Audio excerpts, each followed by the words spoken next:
If China continues to retaliate, it's not good for China. But the president has made it very clear he's open to a deal with China.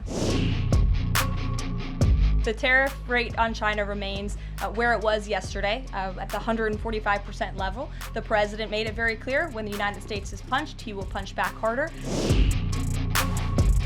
The phones are ringing off of the hooks. They've made it very clear they need the United States of America. They need our markets. They need our consumer base.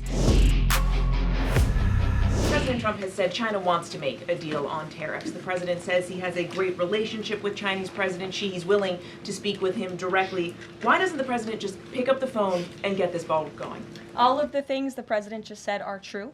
The president, as I said from the podium just a few days ago when I was up here, would be gracious if China intends to make a deal with the United States. If China continues to retaliate, it's not good for China. The United States of America is the strongest, best economy in the world, as evidenced by the more than 75 countries who have called the administration immediately to cut good deals. So the president wants to do what's right for the American people. He wants to see fair trade practices around the globe, and that's his intention and his goal. So is he waiting for China to make the first move here? I'm not going to comment on communications that are happening or may not be happening, or either way. We'll leave it to our national security team to get these discussions underway. And as always, in the effort of transparency, we will provide updates moving forward. But the president has made it very clear he's open to a deal with China. Why is he optimistic that China's going to make a deal or wants to make a deal? If they're not talking, where's that optimism come from? He's optimistic. Hey, Sean. why would any of our allies work with us to isolate China in a trade war if we're treating friend and foe alike? You'll have to talk to our allies who are reaching out to us. The phones are ringing off of the hooks. They've made it very clear they need the United States of America. They need our markets. They need our consumer base. You saw Prime Minister Benjamin Netanyahu in the Oval Office with the president saying that he was going to bring down all of their monetary tariffs and their non-monetary tariff trade barriers as well.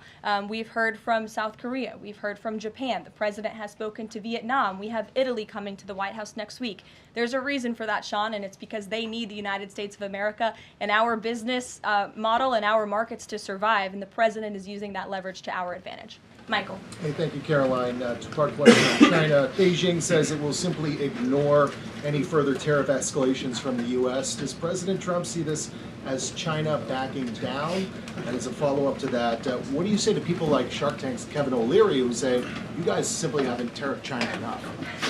Look, the tariff rate on China remains where it was yesterday, at the 145% level. The president made it very clear when the United States is punched, he will punch back harder, and he hopes to make a deal that benefits the American worker and our companies that have been ripped off for far too long, and he's finally taking bold and courageous action to do that. You know, taking on China is, in the terms of trade and tariffs, is something that both Democrats and Republicans alike have spoken about for decades. President Trump is finally doing it. If I could ask about tariffs, there have been big swings this week in the Treasury bond yields. There's a theory that it might be because of China dumping these as leverage, driving up costs for U.S. loans like mortgages. Does the White House have evidence that this is in fact a result of Chinese dumping, and if so, is there a message on that? Not to my knowledge, but I would check in with the Treasury Department on that. I can tell you I know our Secretary of Treasury, Scott Bessent, is keeping a very close eye on the bond market. He spoke about it at the White House this week, and I know he's keeping his eyes on it day to day.